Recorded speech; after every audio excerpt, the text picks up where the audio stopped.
The chair, I'm Andre Phelps. I'm going to open the meeting today at 3:02. And real quickly, we're going to go around and introduce ourselves. So I'm Andre Phelps, the chair. I'm Jason Ormsby, community advocate. Derek Tillman, industrial advocate. Mark Kruger, industrial representative. Marcus Baxter, industrial advocate. Joe Epley, staff. Thomas Price, your liaison to the Sustainability Commission. Crystal, you want to chime in with yourself? Oh, thanks. Hey, this is Crystal Abrams, and I'm an environmental advocate with Beyond Toxics. Great. Okay, so let's move on to the public comment. We do have some, looks like we have, how many people do we have to? We have two guests and Okay. one person signed up to speak. Okay, I see that's Richard Locke, correct? Yep. Yep. So really how this works is we give you about 3 to 5 minutes to speak, and we're not, we'll listen to what you have to say, and then we're gonna have to move on with our meeting a little long at the end of the day, so. Oh, yeah. Okay. Yeah, would you like to speak? Yeah. Yeah, I would. I'm going to hand this out so everybody has a copy of it and what I'm talking about here. As you know, Great, and thank you. you and Joe both know, and Marcus know, that I'm vehemently opposed to this program here. And I'd just like to reiterate the fact that this board, this program is still under legal action. We have 5 other employers besides myself are currently, locked up with the city of Eugene for the past 2 years now on this, and it takes forever to move one step at a time. This is ongoing. It is. I would have hoped by now it would have gone away. I see that the reason I came is because I see on your draft that this is you are going to be looking at considering reporting and non-reporting or whatever. That was on there last year. So getting to it might be, it might happen or it might not happen, but it is definitely not going to be a that I can see very quickly done. But I did want to, I have a bunch of, in my letter here, I just want to say there is a bunch of did you knows in there about the toxic right to know. What I want to do is challenge you folks as board members to whether ethically you could actually be involved with this organization and still look at me when I come in here to speak to you in the eye and say that it's legitimate, that you're charging 51 companies. 65% of the operating expense comes from non-reporting companies. It was only ever designed to come from reporting companies. There's only 35% of that. All of the people that shouldn't be paying this at all are paying 65%. If we were not in this group, there wouldn't be a group unless somebody else paid for it. We get absolutely nothing from this except for a bill. So what I'm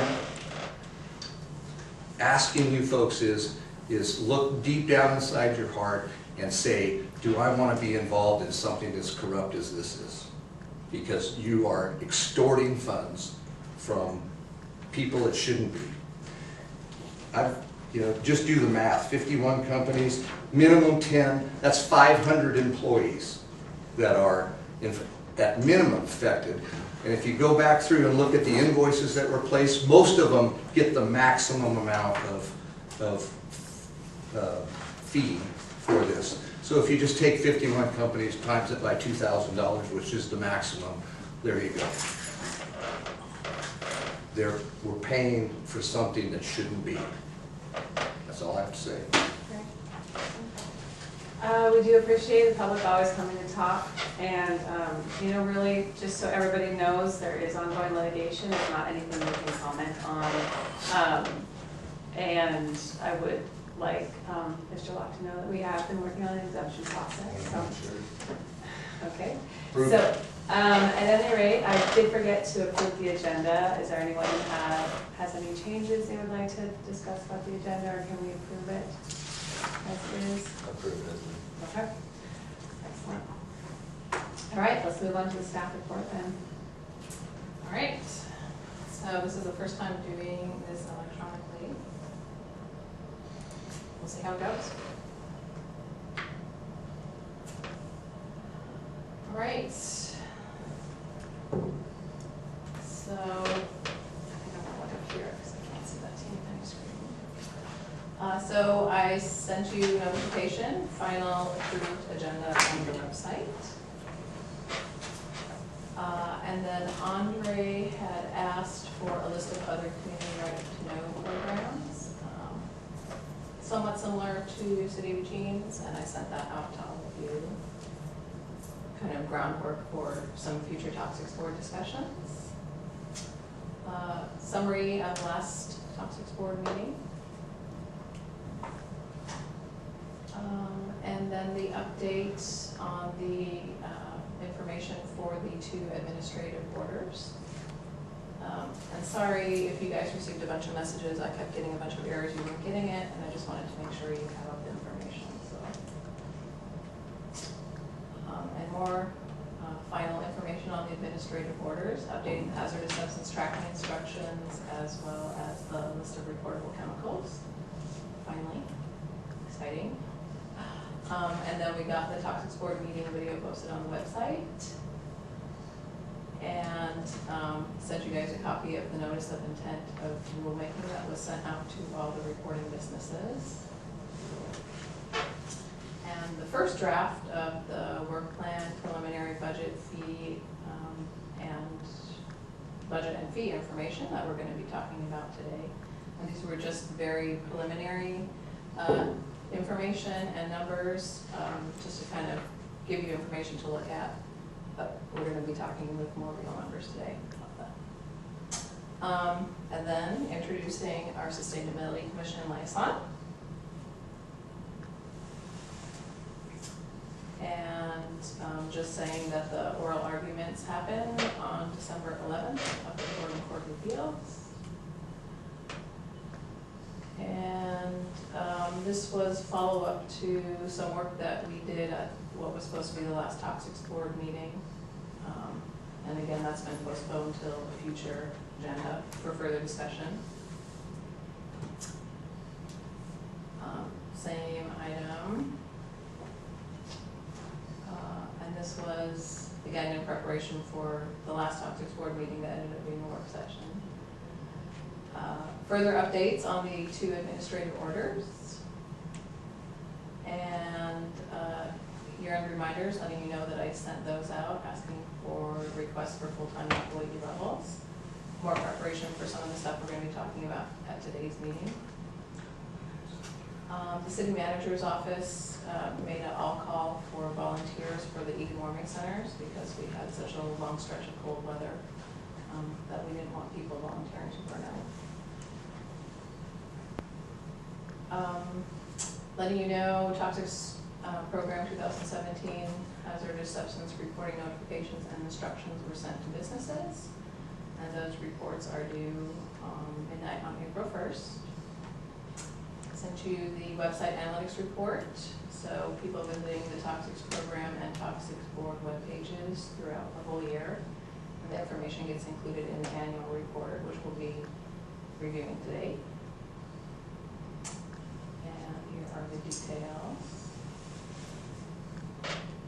Just kind of want to point out that the numbers are down over last year's, so that's something we can talk about at a future topics board meeting.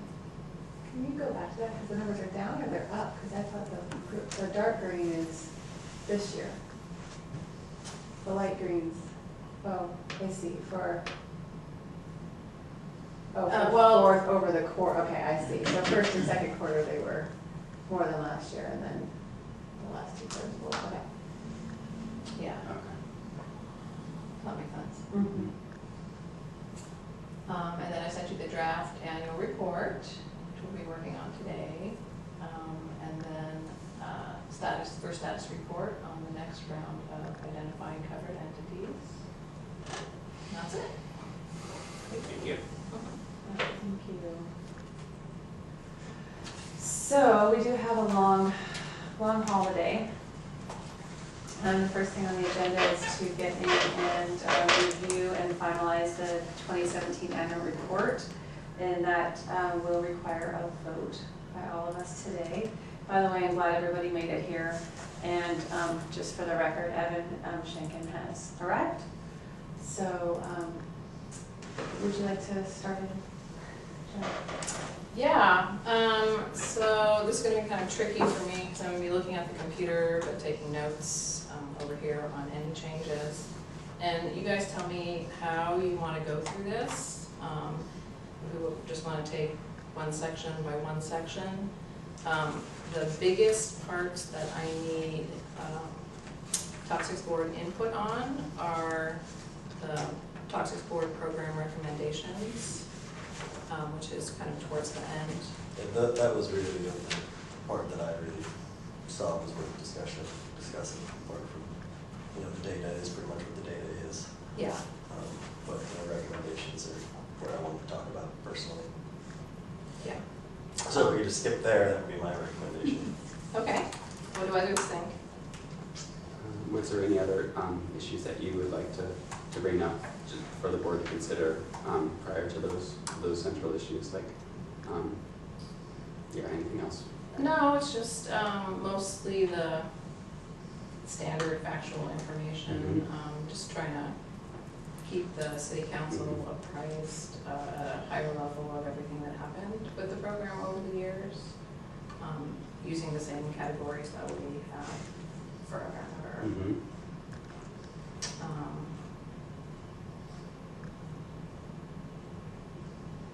So you guys just want to jump to straight to the program recommendations? Yeah, I think that's good. Just a point of clarification, is this all the stuff is public record we can discuss? Oh, yeah. Yeah. Yeah, absolutely. So just to get started, I did not update this section at all. I just kind of copied and pasted what you had in last year. And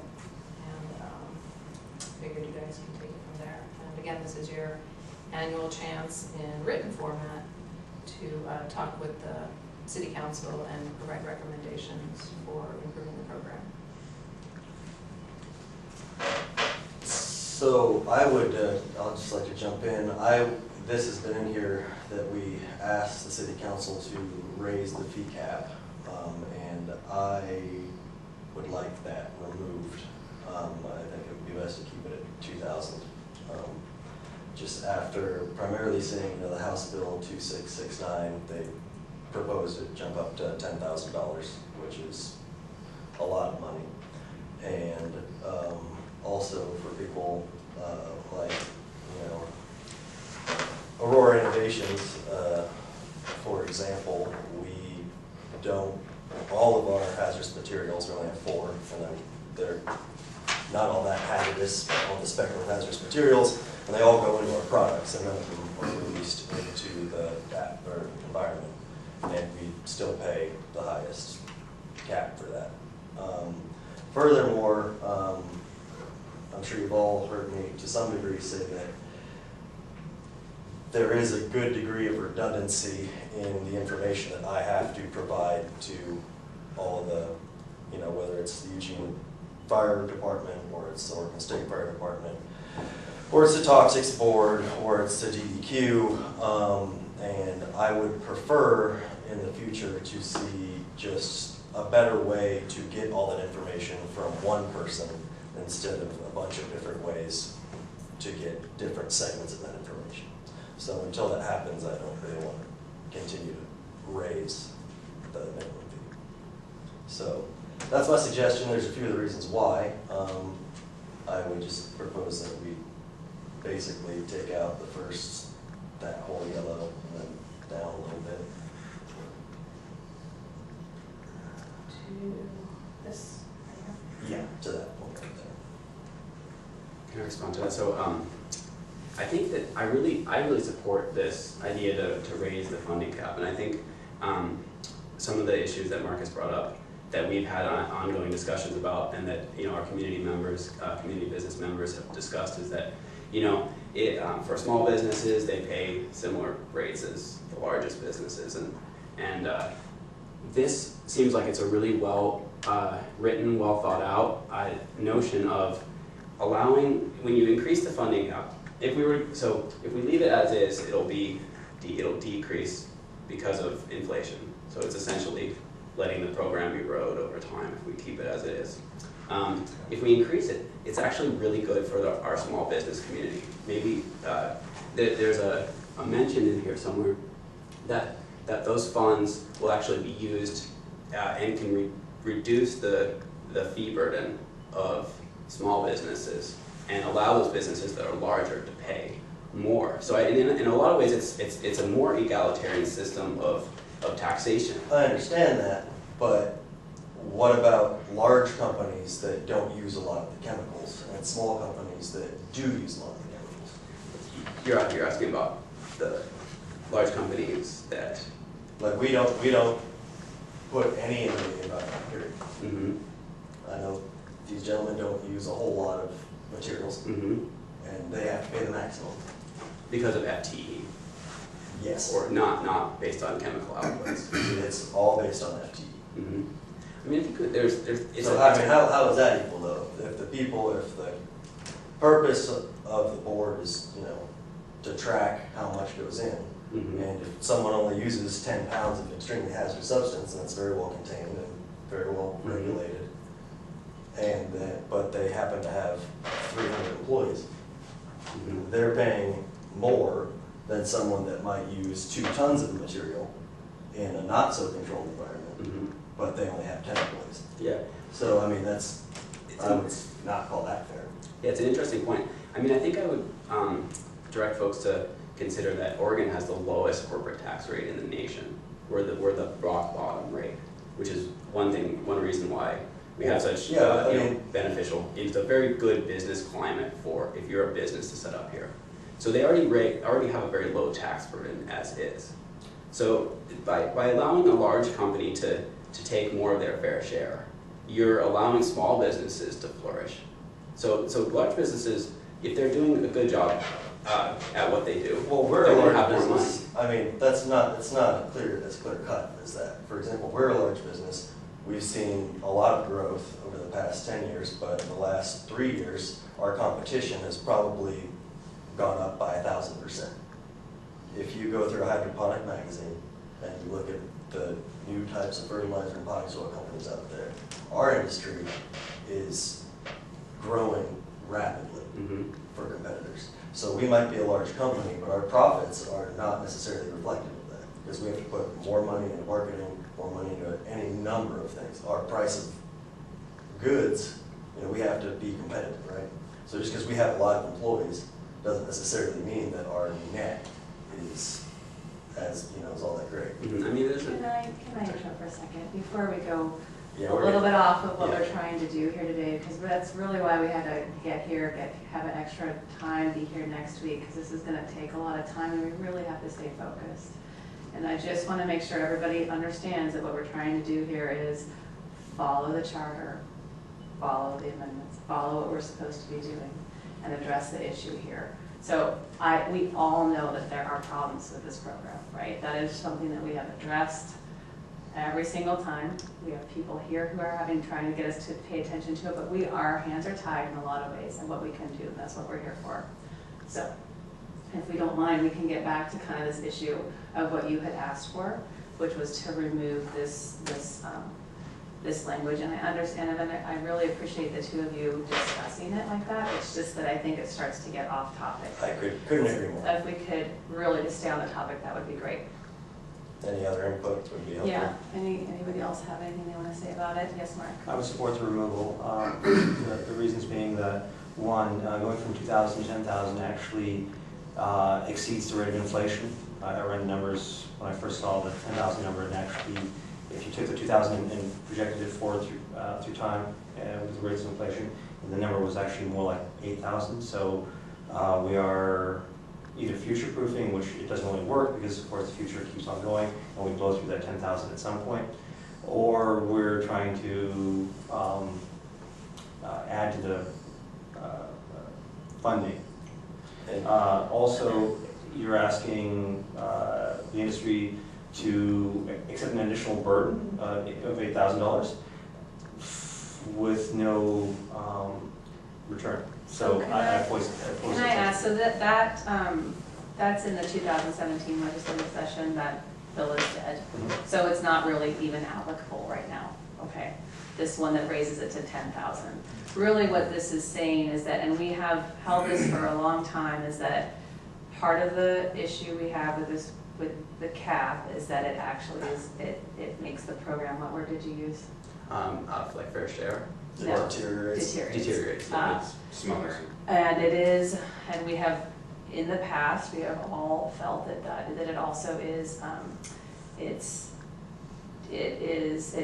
specifically, the smaller businesses would definitely benefit from an increase in the cap. But really what we had talked about was to meet inflation year by year. We had never in this board talked about anything raising it to $10,000. That's not anything that as a board we have ever discussed or agreed to. Am I correct, Joe? Yeah. I was gonna mention that too, but Yeah. my point when I brought up the 10,000 Yeah. was that whether or not we said that, that is something that was proposed. Right. Well, And by the legislature. And granted, the city of Eugene then did say, well, we recommend you drop it down to 3,000. And Barnhart wanted 3,000. And, you know, if we specifically, you know, I feel like it could set a precedent that, oh, well, it needs to go up or it needs to be higher. And then if there ever is another bill such as that, well, then it's, well, they say that it needs to be higher. And so that was my point.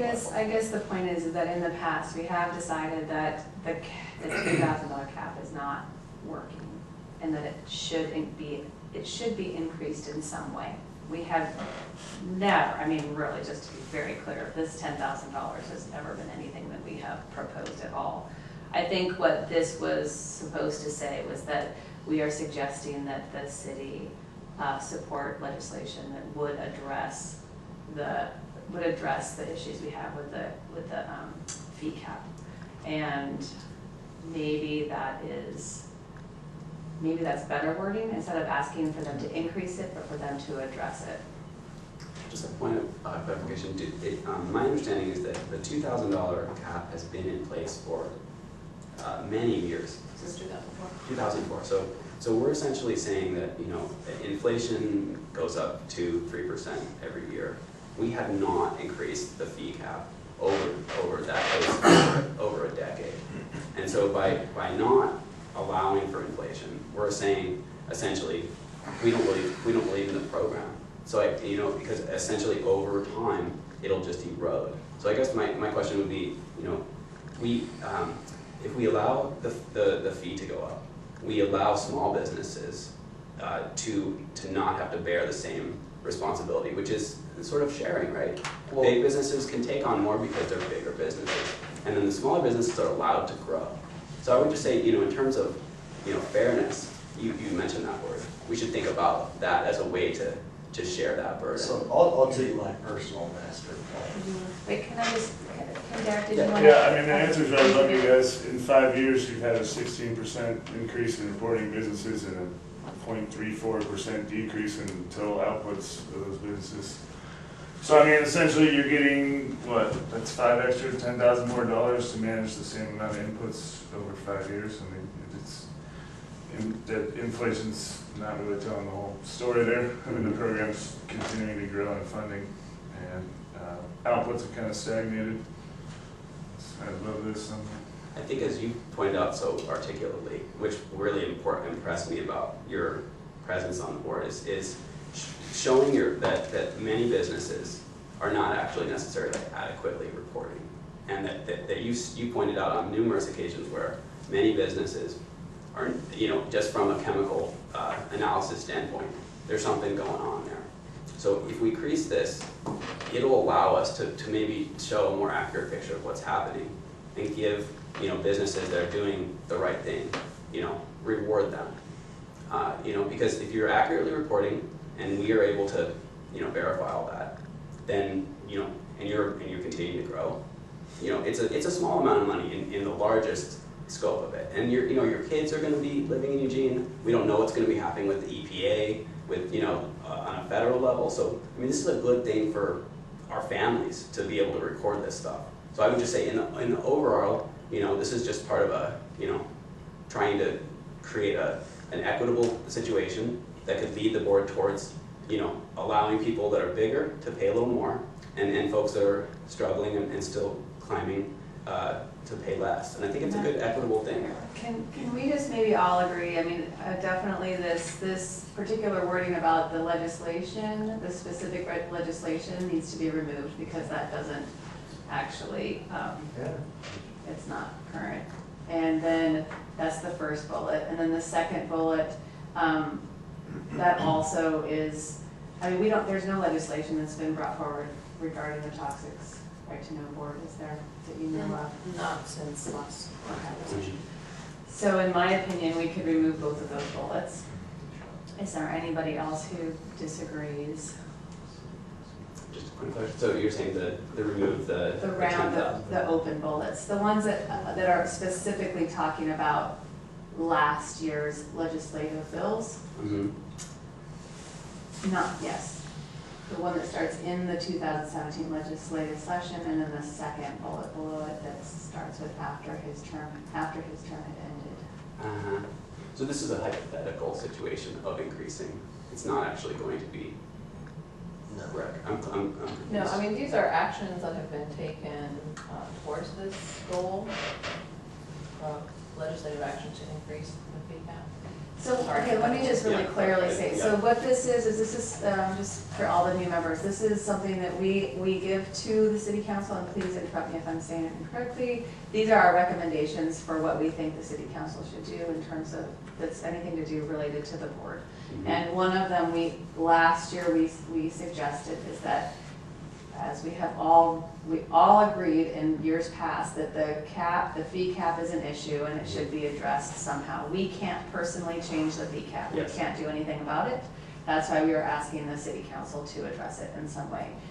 What those two bullet points that are there are, is those are just, those were not actions that we were involved in. We were just laying out that these are two things that the city could look at supporting or not supporting. Mm-hmm. And they did choose to be neutral on it, correct? Joe?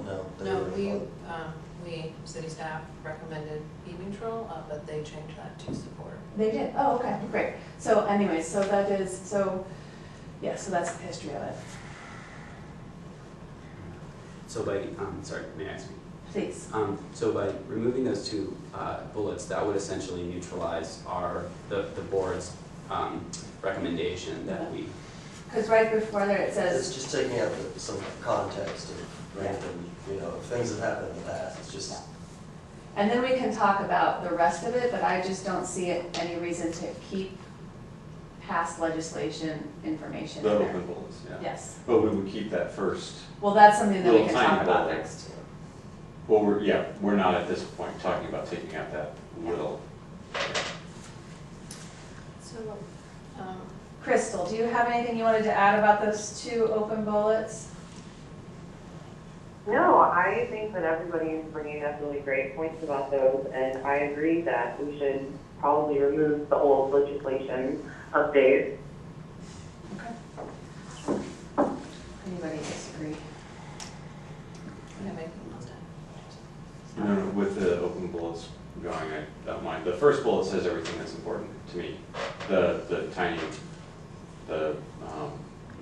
header under which those fall, that we need something to address this issue, because year after year, more and more of the burden is falling on smaller entities. Mm-hmm. And while you do have opposing forces, inflation versus growth of or expansion of reporting entities, or just entities that pay into the system. The fact that we've had to successively put more and more burden on smaller and smaller businesses shows that inflation's going faster than growth of revenues. So we should be looking for a way, ideally, to grow the cap in a way that would prevent us from putting that burden on smaller and smaller entities every year, right? Like, we want to ideally keep that bar right where it is. Right, I mean, but, so, I guess, if let's talk about a sin tax for, okay, pack of cigarettes, right? We're gonna tax cigarettes, and you're only gonna pay that tax if you smoke cigarettes. That is equal, because if you smoke 10 packs of cigarettes, then you're gonna pay, based on your consumption. Whereas that's not what this is, right? No, but Marcus, we can't do anything about that. Well, How do you propose that we do anything about that? I'm saying we don't raise it. I mean, so, but my point, But then- the point, what I was getting at, Right. I was making a point, right? Mhm. The point is that if, like I said earlier, if there's a small business that uses 3 tons of material, Mhm. they are not paying, they're not paying for that based on that. Right, So- we know. But we can't change that structure. But we don't have to charge people more, because But then you large. would actually be charging small businesses less. That's the point, is that you get in there and and there's no rate of inflation for you. What's happening is for the larger businesses, what's happening for the smaller businesses is they're paying more every year.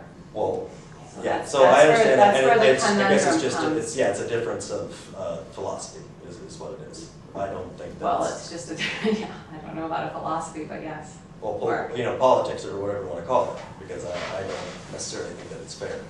Well, I didn't say it was fair, I'm just explaining the way that it is. It's math, sort of. Well, It's just I just mean, a matter of- I get that, but we're talking about the actions that we can take as a board, or the Mhm. recommendation that we can make, Mhm. rather. And so, I would just like to keep it Mhm. at 2,000, Okay. based on, I'm pretty sure we'll get where So, I'm going. This is. we cannot, Go ahead. sorry, we cannot directly change all this, but we can say we support certain actions. Mhm.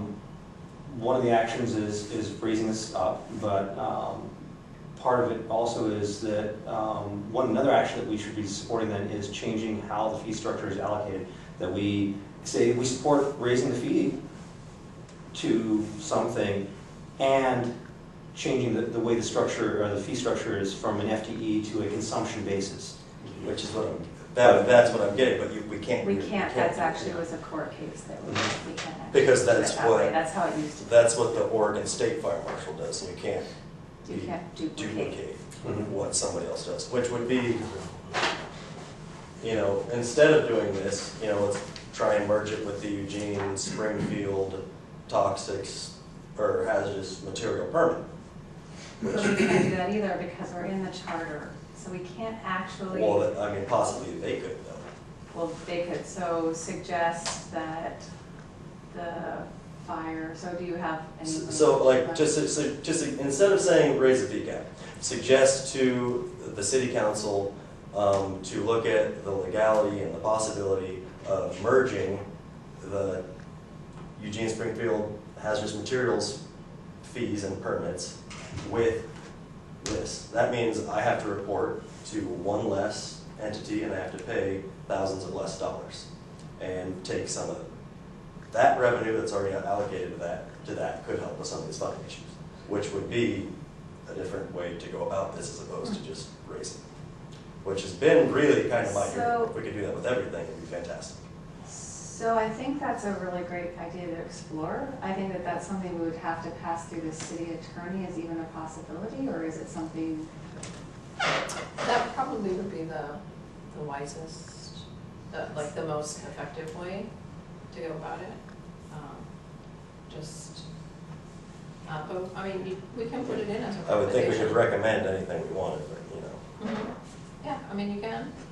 Go ahead, Deb. Oh, I just wanted to, say that when we're talking about raising the fee cap, it does a lot. I mean, so looking back over the last year, as a result of, the functioning board that we have, that, we might not agree on everything, but we, respect each other's opinions. And we've been able to work out a streamlined process that has saved you know, probably will save thousands of hours going forward, right, with this computer automation system that's really benefited businesses across the board. There's not really another way that I could see. I think business community would have to say, okay, yeah, this is a lot more streamlined, this is very easy, you know, it's really benefited us. And so I think, you know, by thinking about raising the fee cap, we're essentially saying, let's do more of things that make sense, that are just logical things that just, you know, that all of us can agree on. And so by crippling the program, you don't allow us to make these kinds of just very simple changes that, you know, would help businesses, that actually would save money in the long run. So I know that there's a, like, you know, the obstructionist stance is like, let me just be inside government to like let it, you know, fizzle out. But I'm saying this can function for everybody. So I'm just saying, I would just encourage you to consider long-term, you know, the implications of eroding because of inflation. I mean, well, the other side. Can we like, do we have to have one unified opinion? Can we split can vote into on it, two too. groups and say the industrial side feels this and the community side feels that this way? I mean, obviously. Yes, that's how, but we have to have a consensus, so. So that's you. Actually, no, because if it goes along just lines here, we've got 3-2, and even if I mean, I guess that still doesn't leave us with a. You don't make Oh, Crystal's there. Sorry, Crystal, I did keep forgetting you. Please raise your hand if you want to speak. Sorry, I don't mean to take up too much time. I was just thinking that if we agree to get rid of these bullet points, and then it just says, as Jason was mentioning, just that we support the action to increase the state fee cap, that's such a generic term. It could be, you know, increasing it by 0.1%, you know, or it could, you know, it doesn't say. So to me, like, I could see potential common ground with all of us saying we could support a fee increase. We're not arguing about what that would look like. So I guess it would come down to you, Marcus, about do you feel comfortable with any increase for any reason, even if that could be benefit, you know, of streamlining the program or challenging businesses in some way? No, and that's not to be an obstructionist, as you said. It's because from a private sector standpoint, if I'm given 3 weeks to complete a project, it'll generally take about 3 weeks to complete a project. If I'm given a week to complete a project, it'll take a week to complete a project. The same project, and that's the philosophy. And you mentioned all those good things that we did, which we did under the current structure. And if we wanted, you know, there are other ways, if we wanted to do more, we could vote to put it up to a 90% instead of 85, right? Which would actually hurt the small businesses more if you look at the numbers, and we did increase the cap. But I mean, there's other ways to do those things, but we did those things under the current structure, and that's how you streamline things. You don't throw a bunch of money at it without really any plans, you know. I would argue that, you know, we have so many plans that we haven't been able to actualize as a result. Like, we don't even have a clear map of what we can administer, like how, you know what I'm saying? Like, there's some basic fundamental issues that we could really tackle that could really clarify the We question. do now, right? Do we have? I'm sorry, I got distracted. Oh, as far as like a map of the area that we administer? No. See, like, this is preposterous. I mean, if you can argue that, like, Didn't I see an email about that? Yeah, I mean, I'm not sure exactly what you're talking about, but we do now have a map okay, that shows manufacturing businesses in Eugene. okay, I stand corrected. Yeah. So we got it, took a lot of time. And I would also say that part of the reasons why some of these projects take so long is because, you know, we meet for an hour and a half every 2 months, and, you know, that's not, I mean, so if we want to do more of those things, I mean, a lot of it boils down to us having these discussions and then directing whoever to do it. And so, you know, there's another option that also does not involve increasing the fee. You're suggesting like a working board where we do some of the volunteer projects on our own? I mean, yeah, we could, that's another option. But I guess for me, the clarification is by not increasing the cap, you're actually saying I'm voting for decreasing it. you know, it sounds neutral because we're not talking about I mean, inflation. yeah, you know, economics and math, sure, if that's how you want to describe it, that's fine. Well, it's just a fact of math, right? Like, we have Well, this I thing called mean, inflation. 2000 We stays have at this. 2000. Can I just interrupt? I know, I hear it starting to get a little bit. Since you have something quick you wanted to add. Part of the problem. So we say, we support an increase to the fee cap of $2,000 to keep pace with inflation, right? Mhm. That, I think that just by itself is relatively neutral, not too controversial. What the people writing bills will see, oh, they support a fee increase. And what we get, instead of a fee increase that's tied to inflation, what we get is, oh, 10,000. So we have to be very careful about how we present our support of increase in that fee, that cap, Mhm. right? And so we get something that is agreeable to everyone as opposed to something that's, well, they said they support an increase, missing all the detail that we're wanting to keep this up with inflation, Mhm. right? And so I think that would be a very useful thing to add to make people more comfortable. Yeah, that kind of brings up a challenge because of actually setting something specific. Because I agree, I completely agree that if you leave it in a generic way, then legislators are not sure how to handle that. Even if it's not, even if it's specific, I mean, it says to keep pace with inflation. The bill that was presented didn't do that. Yeah. It basically just set a new bar, and that bar had the benefit of increasing up to actually past inflation, but again, time marches on. So $10,000 in 20 years will be, once again, will be in the exact same boat we're in again. Insanity's doing the same over and over again, expecting different results. I mean, I could argue that, if this state legislator, if this bill had passed like 2 years ago, we wouldn't have had this terrible heavy metal problem in Portland because we would have been regulating it on the state. We really need to address this actual report. So actually, I think part of the issue might be, we haven't really gone over the budget. And so it's hard maybe for some of the newer members to really understand how difficult it is. We have, like I said, since I've been on the board, we have all unanimously, as far as I remember, agreed that the fee cap was an issue and it was causing problems to the way we're actually able to assess fees on smaller businesses. That's something that we chose as a philosophy, I suppose, that's not what we wanted to continue doing. I understand that there's some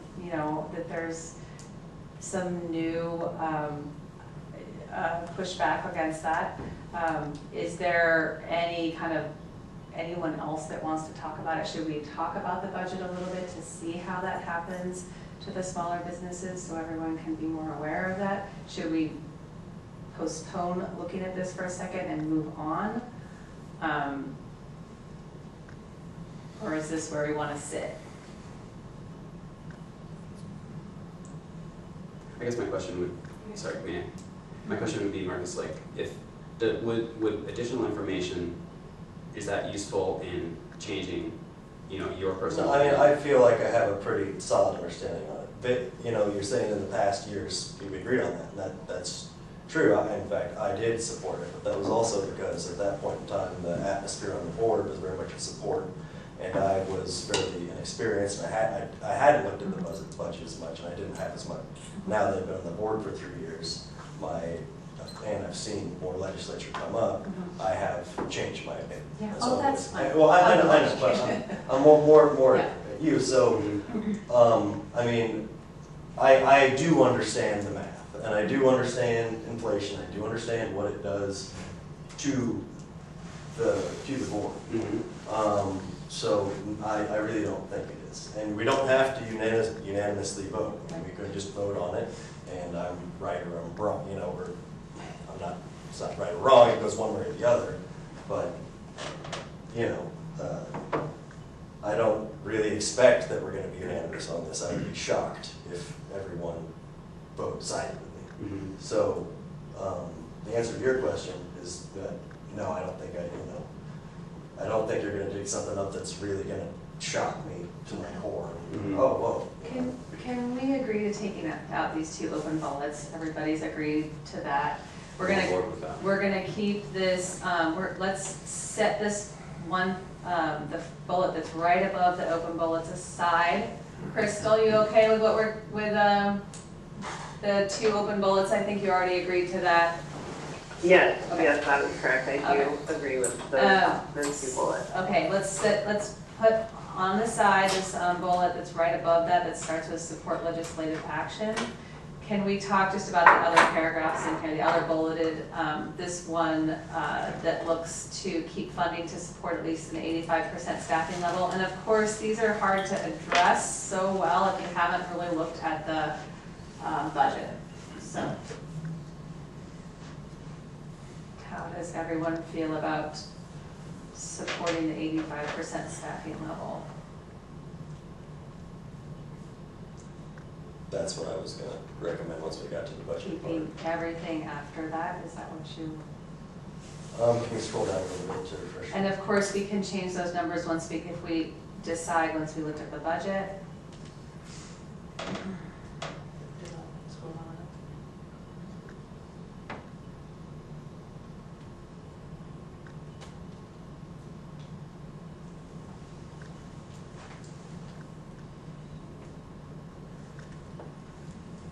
Yeah, I don't have any issues with that person.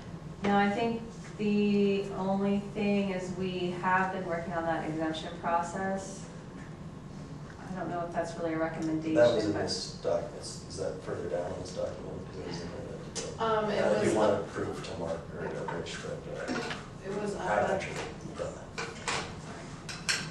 it's up at the beginning here, under reporting manufacturers. We were talking about the 2 administrative orders.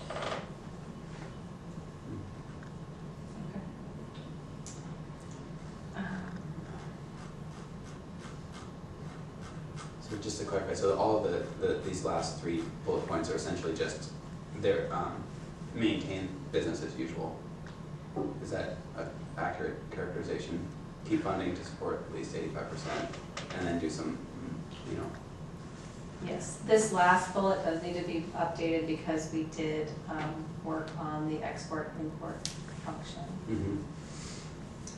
using that additional money that we had available to Yes. put into, streamline that process. As it stands right now, I'm kind of thinking, Joe, tell me if we don't have to approve this today, can we kind of hash out most of the things in these 2 documents we've been given on the list today, and then talk about them in the next, and then finalize them the next week? Okay. Yeah. Does that sound okay? So we don't have to, we can put together the best draft we can, that we can agree on, put some question marks by a few things that we need to really hash out next week. We can think about it and then bring it back to the table next week. Is that okay?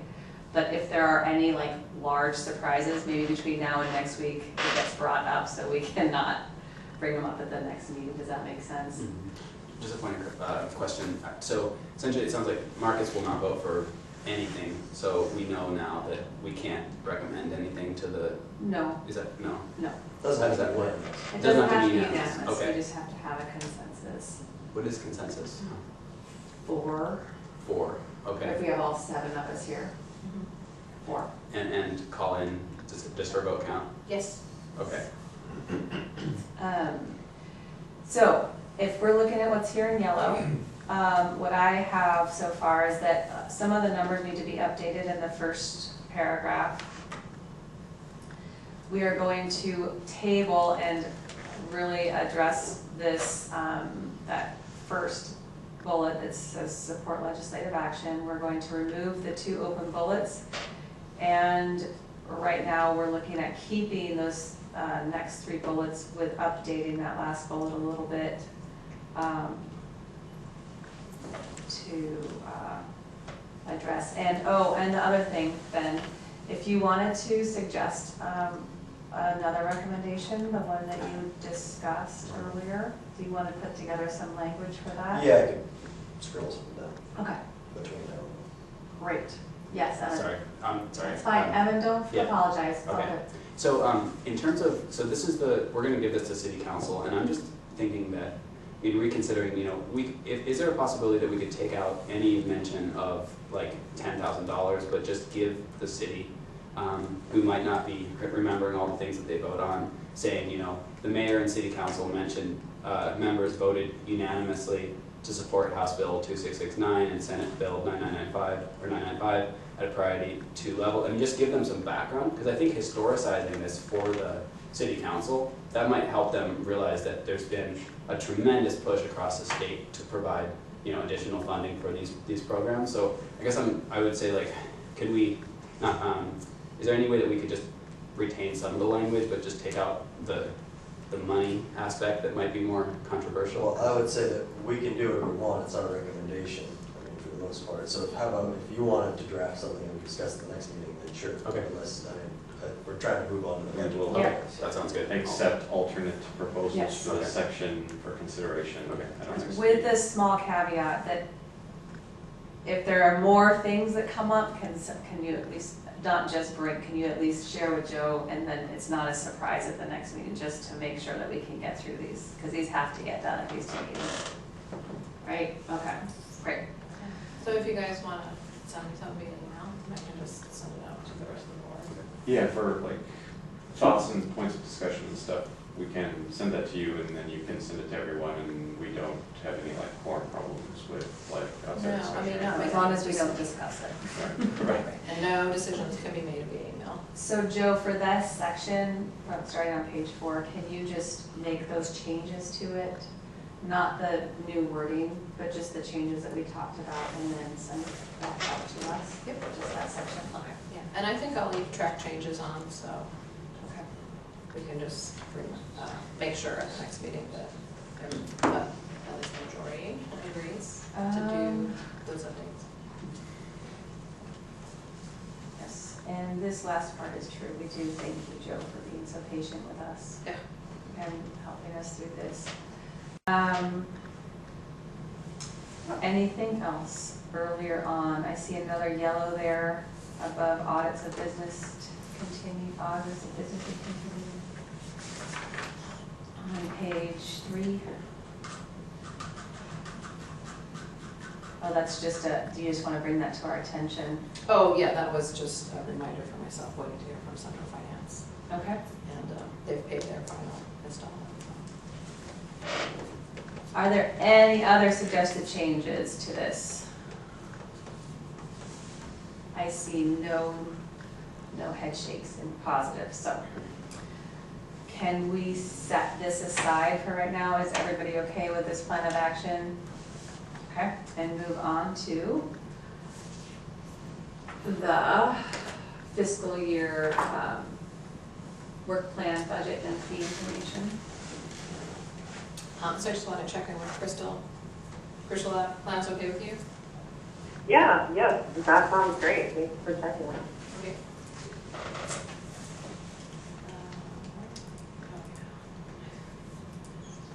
Okay, oh, so it's my turn. Yes, it is. So there are 3 main components of information that are all linked together. And this requires 3 separate votes by the Toxics Board. The work plan we can probably vote on today. Not all of the businesses, most of the businesses reported updated FTE, but I'll probably have more final numbers by next week's meeting. But I don't anticipate major changes, so the numbers are pretty close at this point. But if we worked efficiently enough, we could get through agreeing on the work plan today. But we need to kind of look at all 3 things together. So we'll just go through it. So kind of starting at the end action with me going to the mayor and city council with whatever your recommendation is going to be for the public hearing on February 20th. We need to get the recommendation of the Toxics Board finalized into the city manager's office by February 5th. February what? 5th, okay. So that's why we scheduled 2 meetings to get all of this done. And looking at the numbers I have to date, all of the businesses, so the reporting and the non-reporting businesses, reported a total combined of 4,738.137 full-time equivalent employees. And just going off of what the recommendation was last year at the 85% staffing level, the budget this year ends up being not much higher than previous years. So when entering all of the information, that also takes into consideration the $2,000 state mandated fee cap per entity, came up with a fee of $63.55 per FTE.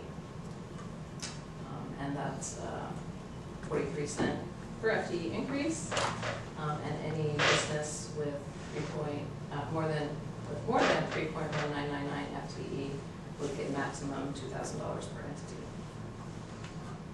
So then I put together a little summary chart that just showed the comparing revenue requirements, so the budget number and what that per FTE fee would be like with the FTE divided as well. So any questions so far? Silence equals no? Okay. We'll move on. So here is the spreadsheet that has a bazillion formulas in the background to crank out all of these numbers.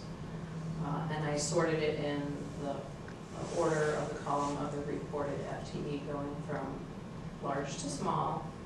So you can see that the dividing line here is at the 31.999. And it's interesting, you can also see if you look at this column here, called the cost per FTE. As the number of FTE gets higher, that cost goes down. So the business in Eugene that's in the program that has the largest number of FTE at 421 is Lance Cabinets, and they pay $4.75 per FTE versus the smallest business in the program at 11, Image King Science, pays the $63.55. And then the changes from year to year depends on the per FTE amount, the difference from year to year, as well as a number of businesses. FTE fluctuates from year to year, so it kind of all plays into that. So that's just to kind of show you what goes into the calculation, cranking out those per FTE numbers. And that's at the 85% level. The fee calculation sheet that I provided to you, yes, is at the 85% staffing level. So anybody have any questions on that one? Did you, I'm sorry, did I miss it? Did you say anywhere how many fell off of the fee cap, hitting the fee cap down into the small business section? Fell off? Well, moved down. We're not meeting the fee cap because of their FTE. Did we lose anybody off of the?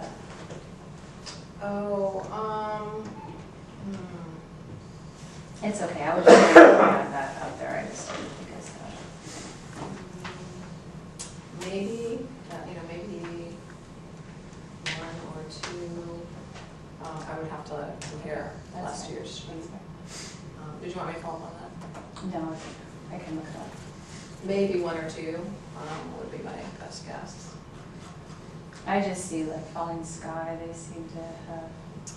Yeah, last year they reported something like 30 FTE, and then they, this year they reported 14.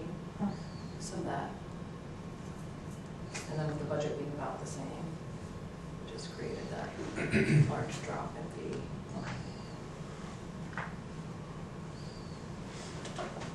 Anybody have anything else?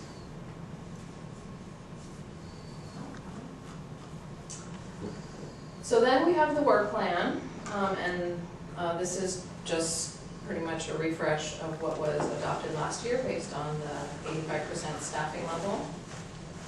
And this has kind of evolved over the years, always looking for suggestions for improvement and to help it make more sense. But we have 3 columns. The first one identifying whether the task that needs to be performed, and the work behind it is mandated in the charter. The second column is the work I do to make this happen. And then the final column is approximately the amount of time I spend or anticipate spending on that task. And this is the column that we spend the most time working on in this particular document. And we have this separated out into two sections because over the last couple of years, there's a lot of work that needs to go beyond what is specifically outlined in the charter to make all of it happen. So over the last couple of years, we added a second section that's called Necessary to Support Charter Amendment, just identifying additional work I do to make sure that we meet all of the charter mandated requirements. And maybe I can clarify, saying that wasn't, we didn't add those tasks, those were, we just reformatted the way we were identifying them. Yeah. To make it clearer. And so this is kind of based on, in the charter, it's outlined that the Toxics Board will work with the city manager to agree upon the level of staff support to support the board and the program. And in years past, the city manager has delegated that authority to the fire chief. So I haven't heard any change this year, so I anticipate it kind of being the same. So whatever the board comes up with here, based on our discussions, I will take that to the fire chief, who will then consult with the city manager and come back with you guys. But it kind of all needs to happen really quickly because it is linked to the fee recommendation as well as the budget. Did anybody have any comments on this portion of it?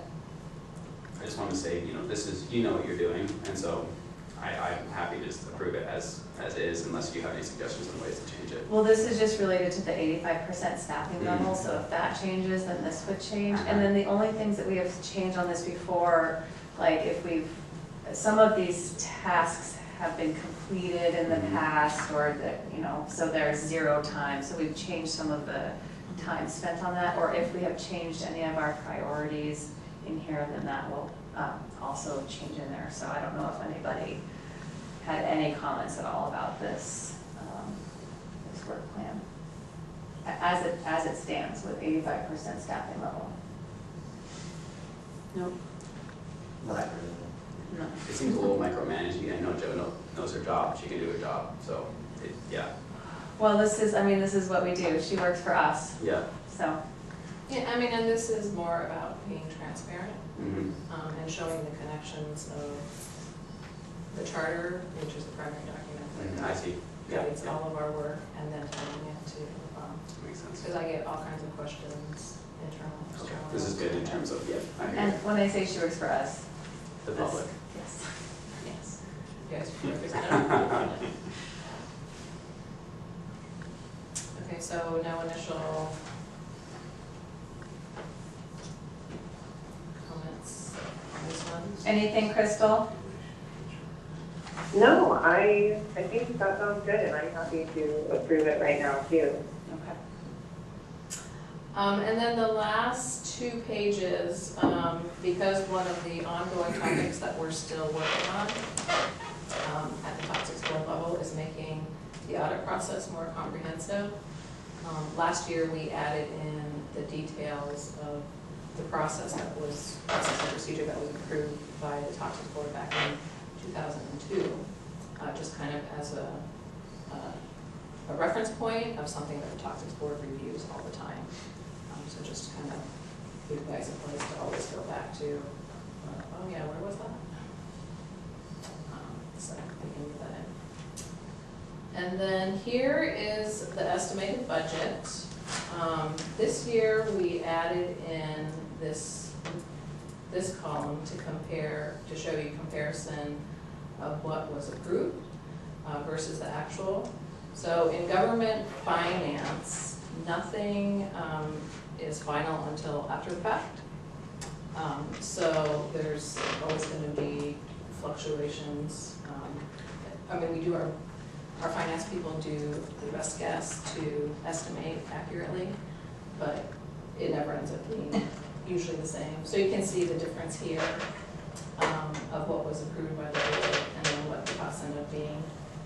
And because the toxics program budget is a sub-fund of the general fund, the additional money needed to run the program was then taken out of the general fund to cover those costs. So those are the two dark shaded columns. And then the estimated costs of 100% staffing level, 95 and 85% staffing level for fiscal year 19, which is what we're talking about right now. Details are shown here. I had one quick question, maybe to clarify, like the parking and the building and land rental, I assume that they're in there because they have to be in there, but like, what, could you just explain why they're, how does it park, you have to rent the parking space from the city or? Yeah. That's awesome. And I have to rent my office from the city. And it's based on that all costs associated with running the program need to be covered by the budget. Gotcha. And that's true for all the other boards, the city boards, No, their staff? See, we can ask the city to lower the rent on the parking space or lower the rent on the office. Marcus, did you hear what you just said? No, I didn't. so. Joe, can you tell me, do the other staff members of the other city boards, do they have to pay these same fees? Oh, well, their budgets are set up differently Okay. because their program is not based in the charter and the city code. Okay, so it's separate. And what question did you think I asked that you were answering? Totally different. It was just a different version of Okay. that. Okay. So no, it's not the same. This is the only position that exists like this. And so really, the only flexibility that the toxic board does have is the additional line item that we've included in for the $5,000 to support ongoing improvements in IT, to try to make small progress on goals of combining reporting with Oregon State Fire Marshal's office and as well at the federal level and even here at the local level, because IT is expensive. And one of the barriers in the past has been, well, you don't have any money in your budget for IT, so we can't do any work for you. Right. Not to just harp on the parking, but could we recommend that due to the strain on our budget and the lack of increase, that there could be petition to have your office rent lowered by $4,073? I mean, it's a how big is your office? Probably smaller than this room. Yeah. I mean, that's a fairly expensive rent, right? I mean, I just think that before we, I mean, not to go back, but we can look for creative ways to get around our funding issues. Like, you know, that's an expensive office.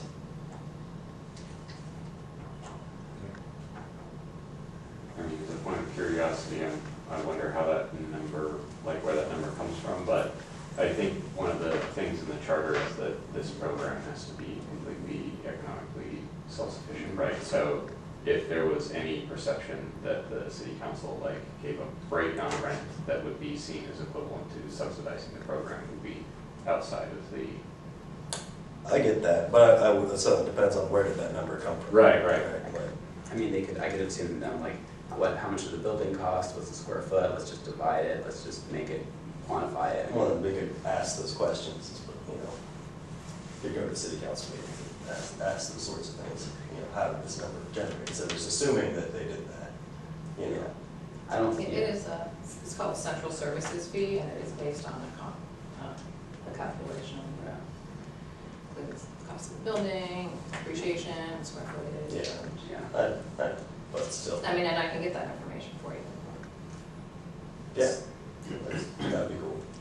Okay. For curiosity, if anything, I'd like to learn more about that. I think it's just like, this is a good example, as Joe said, like, in clarifying her total hours, it's like, because this is a democratic institution, there's so much more transparency, so we would never be able to see that on a private business, like what exactly all these things are, but anyway, so this is, to me, it's just like, this is no big deal, but if you're curious. But it is a lot. I mean, It's it'll be 66, 4%. it'll be $6,600 next year. 4%. It'll be 4% of our budget, which isn't that much considering. Yeah. I mean, not to make Joe walk more, but, you know, Uh-oh. do you have That's to have a fine. parking spot, you know? Can she live out of her car in the parking lot? I mean, come on. I don't know. That's here. She's downtown now. Yeah, well, I know, but, you know, I guess on a whole, you know, thinking about more creative ways is a valuable exercise. So I can, I'll see what I can do by next week to try to get more information on those 2 line items for you.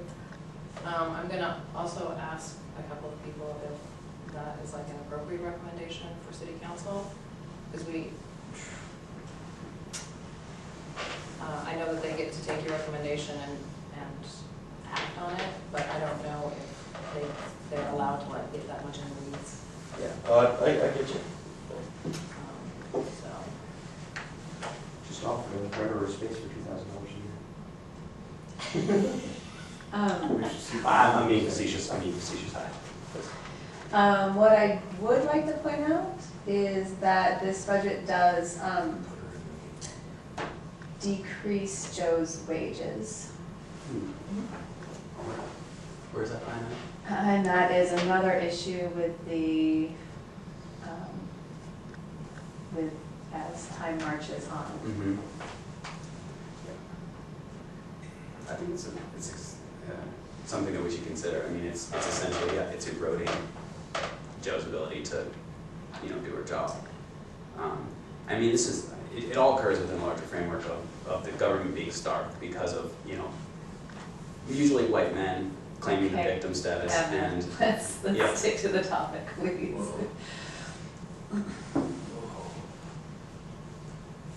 I'm like, I Well, so keeping it on it, we had all just discussed in the previous discussion, keeping it 85%. I don't know if we fully discussed Well, yeah, it. yeah, we did, but, you know, it was just kind of loosely Yeah. out there, so now would be the time to discuss that. Yes, So- all right. Great.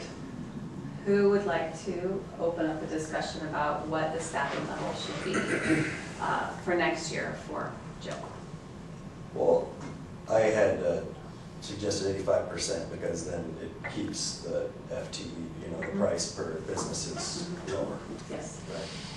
So, that's why I had said we should go on.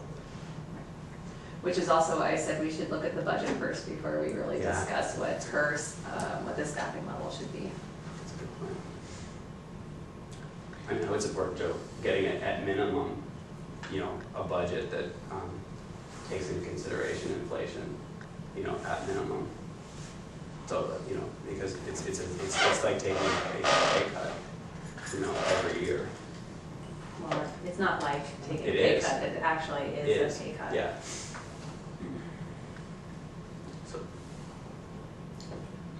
Well, working with, so, I mean, then you should be bump it up to 90%, which doesn't affect Aurora at all. Doesn't affect, you know, that's just going after the small businesses there. So that, there's the trade-off, talking about this particular issue. So, you know, there's the ISD, and we pretty much completed that initial, I mean, we have the Excel upgrade, right? That's up and running. Didn't use it, but, I thought the original idea was the units, right? I'm not pointing at you, sorry. yeah, that's fine. That's how I talk. The original idea, we did not get to the units. I mean, we definitely have other issues for the IT, but if people want, I mean, if that's an idea you wanted to put forward, that to remove that line item. I will agree that, you know, certainly, not even keeping up with inflation and then reducing is really not okay for really any full-time employee, in my personal opinion. So if we can move the number, you know, but as it is, as it stands right now, you know, fee cap aside, you know, we have to come up with is either we hurt the small businesses or, you know, put more burden on the small businesses in favor of more staff time, or we don't. So it's a tricky one, unless we can, you know,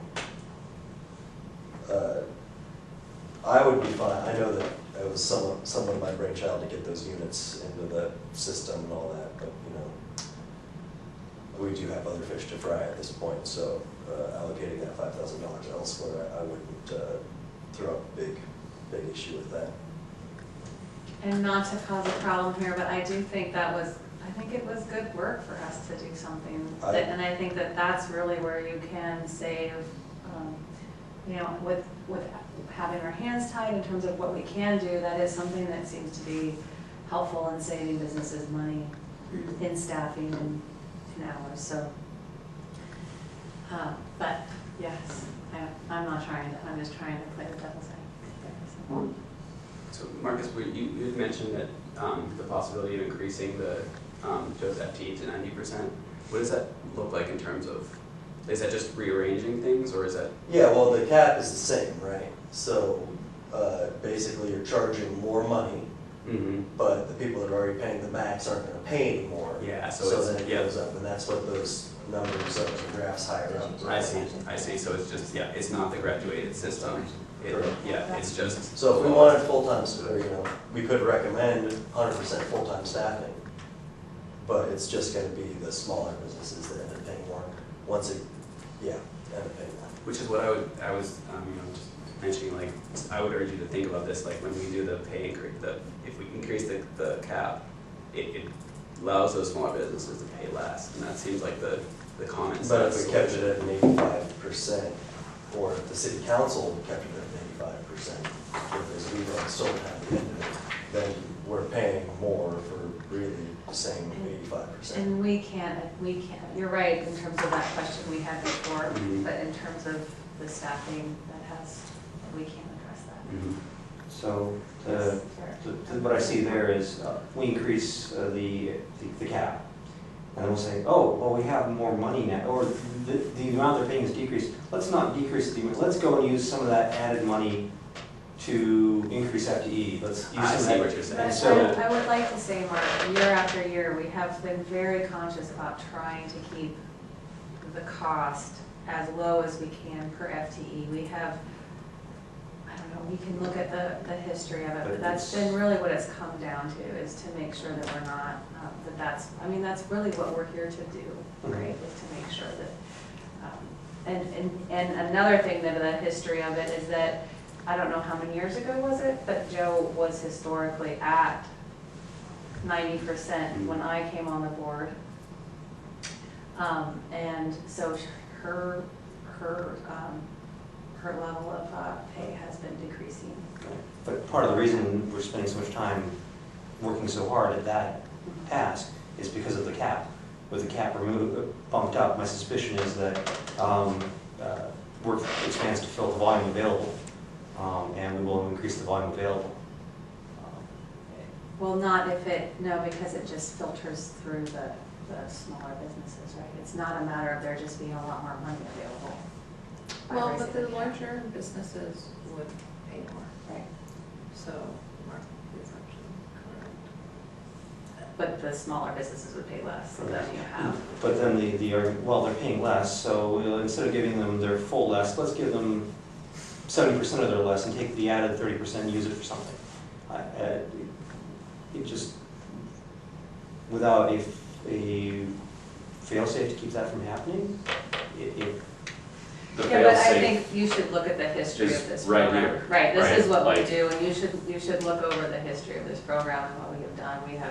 I do not feel that we have done the best. I've been on this board now for 6 years, and I think we have done a very good job of taking what we have and trying to make it the least painful. And if you supported an increase in the cap, it's not like it's then out of your hands, right? You're still at this table, and any decisions on how to, like, where to set the line for the FTE and how much revenue that generates, and how what percentage of the time Joe works, you're still part of all those discussions, right? But at the end of the day, it's still just a recommendation, and it's really the city council. No, it's the state legislature. And- We're just asking the city council to recommend, Yeah. support measures at the Even, state which they have. legislature. One question, do you work 40 hours a week? I do, Okay, so it's, but I work on other stuff, not related to toxics. gotcha. There's plenty of work to do in the fire department. I just think in terms of the PR of the whole thing, it's like the graduated fee structure is so good because it just makes sense from a small business standpoint in the large. Anyway, I don't mean to harp I on. know, let's talk about the Okay. budget though, because we can't do anything about that Yeah. at this point. Okay, so I took the fee calculation sheet, and I plugged in the budget number, at the 90%. So that would bring the per FTE cost up to $73.07 per FTE. So you'll see, our smallest business would now pay $894, and then And that was compared to what, just for my reference, 776 or something like that?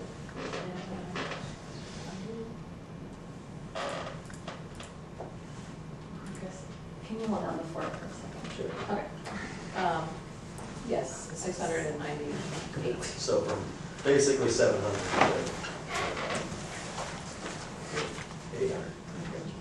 Yeah. $100 increase for the smallest business. 200. All right, sorry. Math, no, we're not doing It's been a long day for me. So then the other thing, just based on the discussion,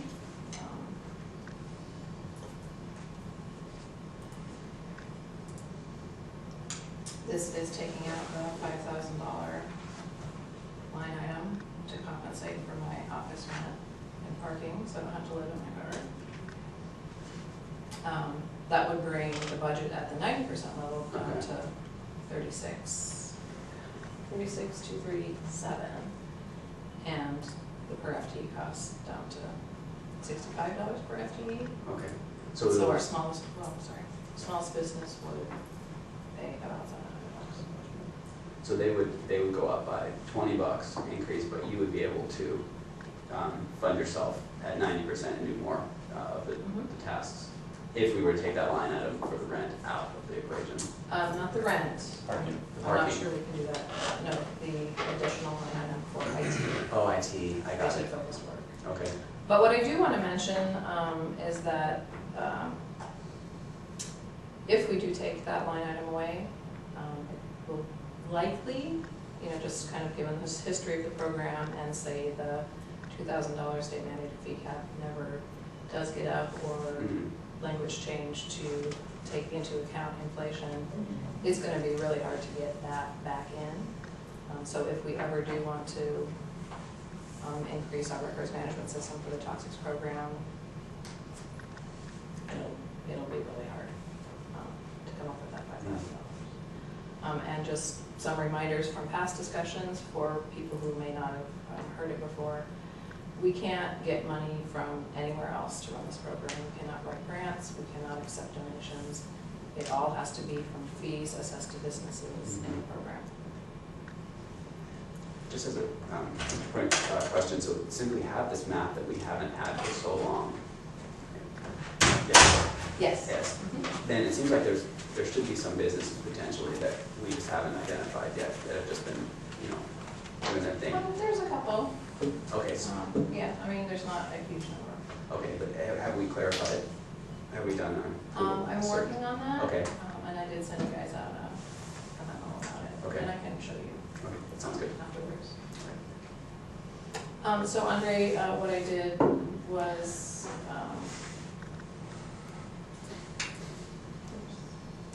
we looked at that with the budget number as it is. And then just based on the discussions, I took out the $5,000 line item just to show folks what that would look like. And that's at 85% still? This would be at 90%. Oh, at 90%. And what does that put what does that do to your salary? So that brings it up from last year.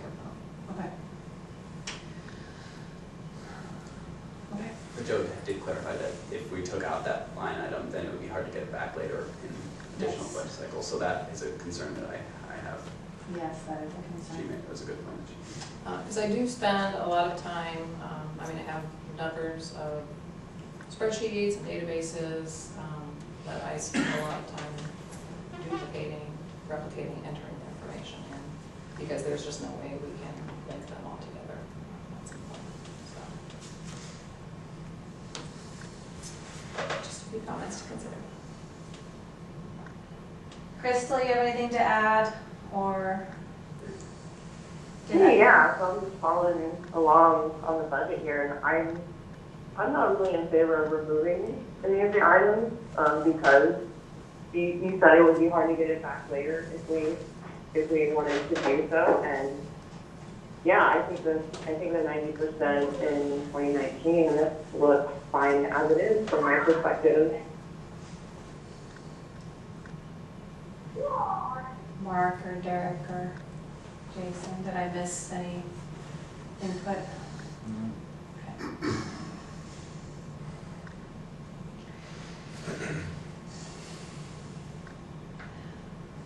We could put it to a vote, or we could, I mean, it sounds like there are 3 options. One is to just leave it at 85%, which we can look at the Excel spreadsheet and see where that puts the fees to the businesses. We can raise it to 90%, and that will raise the fees for the smaller businesses. It will then give Joe a little bit of a, not much of, does it? So that's just your total. Okay. Or then the next option is to remove the $5,000 IT. Yes. So can I just chime in? Can somebody remind me why we're trying to remove the $5,000 IT part? So that the small businesses, the smaller businesses, so that their rates don't go up, and as well as to make sure that their rates don't go up as much, and Joe would also not take a pay cut. Oh, I see. And so what we're sacrificing is any technological advances in the future by getting rid of that and not being able to upgrade equipment and things like that. Is that what that means? Less equipment and more software updates. For example, in the last year or so, we enabled like Excel uploads onto the toxics reporting, so you didn't have to manually enter it, and saved a lot of time for the businesses. That was one thing that we used that for. And then we had, at one point, some other plans to coordinate units of measure between the Oregon State Fire Marshal and the Eugene Springfield Fire Marshal, all the entities, and in order to also make that a little bit easier on the reporting industries. If I can interrupt for just a second, that's what gets back to what Marcus was saying at the beginning of the meeting in terms of there's just a lot of entities that have to be reported to, and they all require different amounts and different units, and it's just, I think a lot of the larger businesses have full-time staff people that work on that. And so what the idea was to try and work on some of these things to make it less onerous. And then also. Yeah. So it sounds to me like removing that $5,000 may actually, we may not be as efficient in the future without it. You see what I mean? Which may make small businesses work harder to report. Does that make sense? That does, Crystal. Yeah, that makes sense. Well, and Crystal, we're also talking about this particular line item because it's kind of the only one that the Toxic Board has say in. I'm going to look into the office rent and the parking. Yeah, and maybe we could just talk about lowering it and not getting rid of it altogether. Is that an option that people would want to discuss? like I said, I mean, that was kind of my brainchild to a degree back in the day with some other support of board members, and at this point, I think a lot of that's neat. The real holdup on a lot of that is being able to collaborate with those other entities, personally, not necessarily just a budget for IT, which would need to be there, but the main hurdle, I mean, even if we have money to do it, it's really getting the other players on board. So I would not mind removing it, nor would I mind reducing it.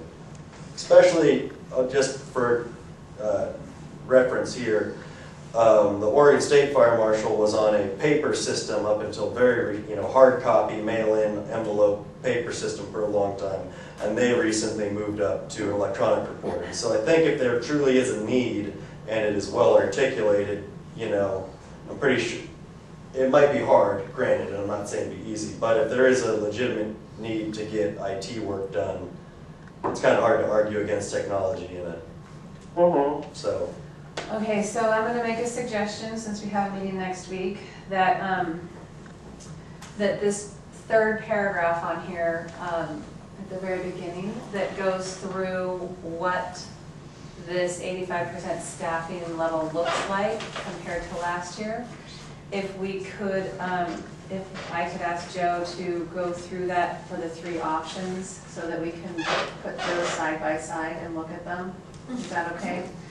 Does that sound okay to everybody, so that can be just, and it doesn't have to be so nicely worded, you could just have bullets, I don't really care, but to address, this is what it would be like this year, this is how it would compare to last year. Okay, so you're talking about? It starts in memo? 2017, yeah, the memo part. Okay. Right, I jump back to it. Because that gives us, yeah, So this one? yes, please. Okay. Were you suggesting this 3 different like scenarios based on different FTE levels? Or Not a different FT, on the 3 ideas of 1, keeping it just at 85%, raising it to 90%, and then the issue of removing the $5,000 line item.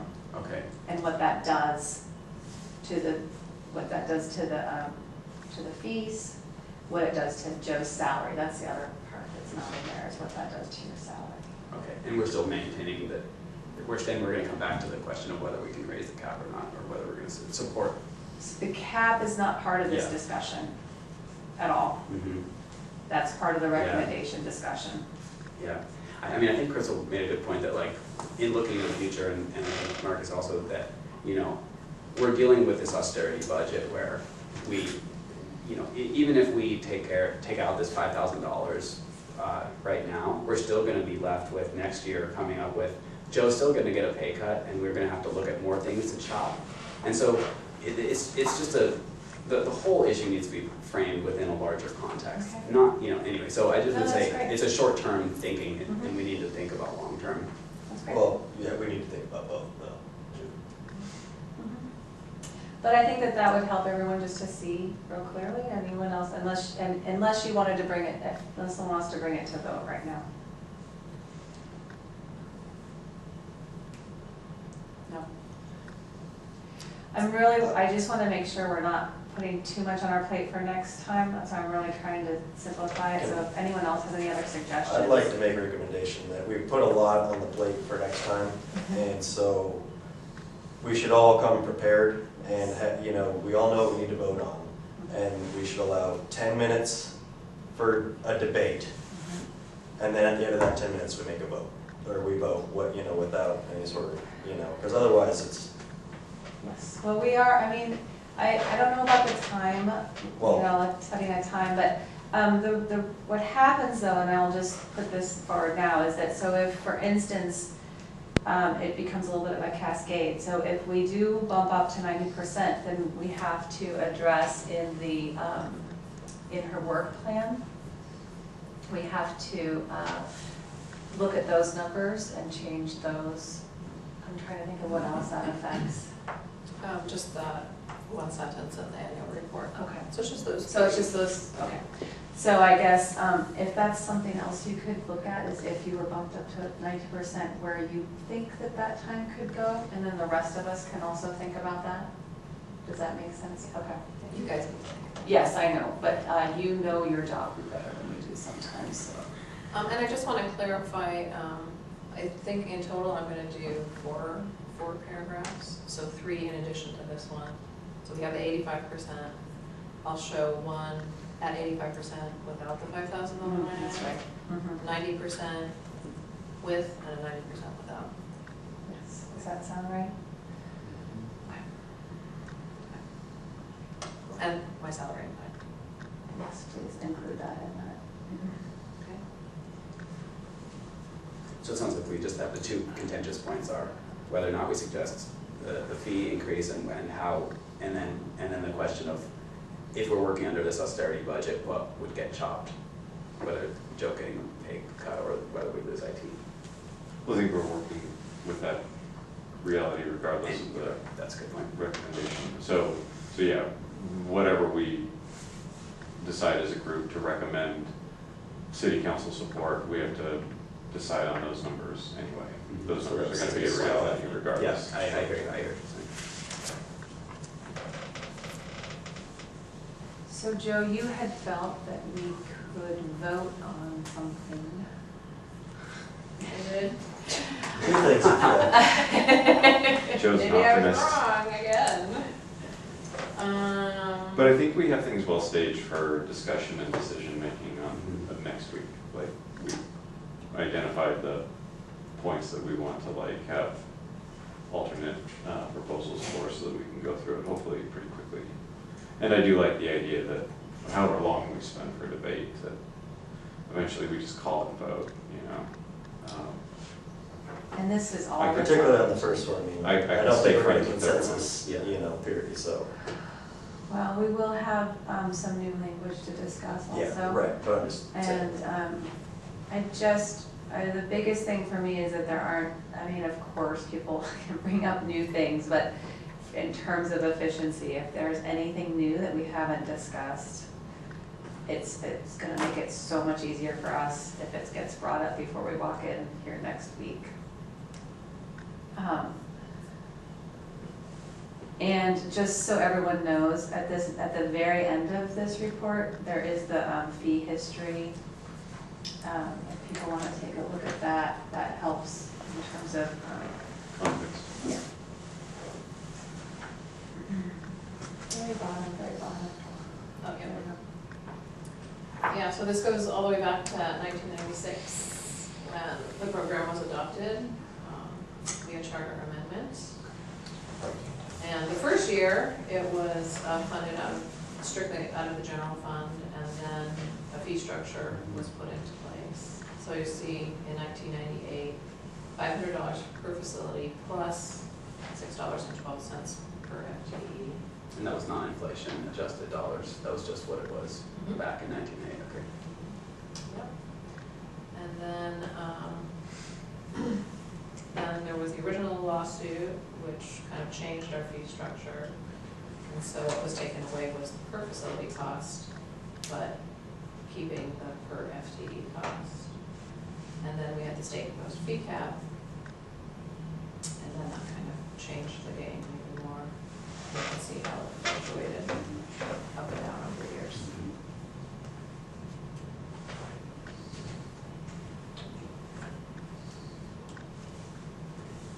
So if we have some of the businesses that you've identified that haven't been paying before, if their fees are added to the pot, does that change any of the discussions that we're having now?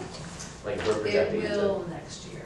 Okay. Because it's a long, multi-step process. Okay, And I'm not gonna have anything by next week, okay. so. Good.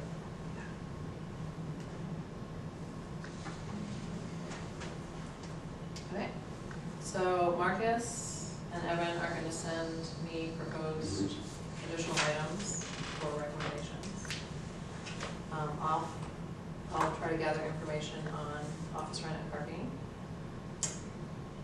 And I'll get the additional information that includes all of those other components on budget, fee, salary impact. And I'll send that out to all of you guys. But with the exception of those contentious points, are we all pretty much on board with the rest of the plan? Yes. Because really that, there really isn't much in here that's aside from, I mean, if that, the percentage of her time that's put towards the program, that just, there's really not much else in this document that changes, except for just the, oh, I see, just the, like the spreadsheets. Okay. Next week's gonna be exciting. Oh, yeah. We got a lot of work done. So, just kind of back to the salary and how it's affected. If you're at 85%, and then another 15% is served at the fire department, does the fire department pay you for that 15%? Okay, so, okay. I'm just trying to, but then if it went up to 90%, then you're just working, Then they would only get 10%. yeah, so you're getting 10% from them. How does that sound? I'm sorry, I didn't mean to interrupt you. And so I guess I'm just saying, like, it doesn't actually reduce the amount of take-home pay if it's just more, or is it just reallocating more of it is coming from the toxics board as opposed to more of it coming from the fire department? Does that make sense, what I'm saying? I think the answer to the question is yes. Okay. Yeah. Can you maybe restate it? I just want to make sure. Yeah, I'll do an email, just because I'm Okay, but pretty. I understand your question, which is, it caught me for a second there also. So if at 85% your annual salary decreases, Mhm. just because you get bumped up to 90%, I mean, you'll make more, but that's because you're working at 90%. Does that actually show any sort of increase per hour? I mean, does it give you, does that make, what is? Does it change your 100 Yes. number? Right, is your 100 number? Overall, Mhm. yes. Is there an increase in your pay? I For, might actually- I know, is there an increase in pay for your 15% currently that you work for the fire department? Is there a cost of living increase? It's, the 100% is, oops, is this. That's through the board, but I'm wondering for what. No, that's overall. So, but then at 85%, you're getting, I guess, is the total income, if you get like, my brain is I saying. know, She has a union protecting her, she's not gonna lose money There you go. Okay. on her salary. Okay. So, Your cost is. okay, cool. They'll come out of some other part of the budget and her time is shifted. Yeah, put it in the email. Yeah. Okay. I feel like I'm not understanding the question. But I mean, so this is how much I will be making starting July 1st this year. And depending on how much the toxics program pays, I'll get that from the toxics program, and then the rest will come from the fire department. That is a good clarification, thank you. How, stupid question on my part, how does the 100% get set? Is it a salary that you have? It's, yeah. And does it fluctuate from year to year? The city does, sometimes, Mhm. sometimes it doesn't. And what we're deciding is how much of your time we get. Yeah. And these are the numbers behind that. Yes, which is why I said, if you see in here that 5%, that could be total. Yeah. I'll put my recommendations in track changes. Okay. On the work plan.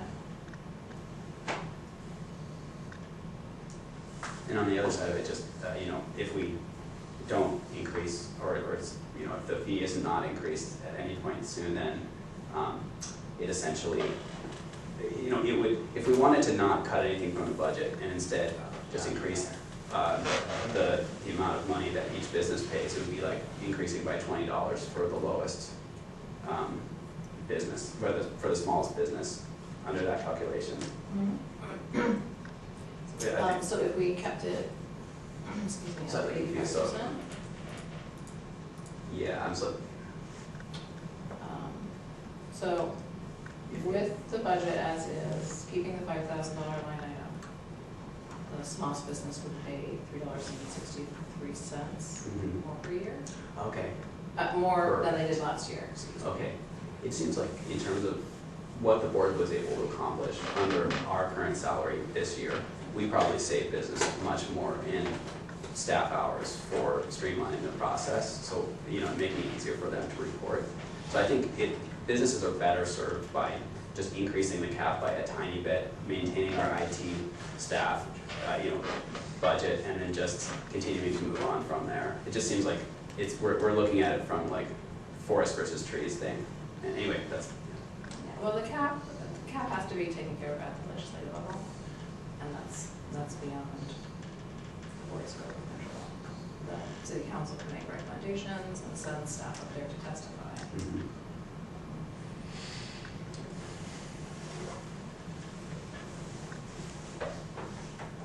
You've been quiet there. Just listen. Okay, all right. If there is nothing else to add? No? Anything from you, Crystal? No, nothing for me. All right. Then let's adjourn this meeting early, and we'll see everybody next week at 3 o'clock also. Okay? And we're downstairs. All right, Next week. thank you.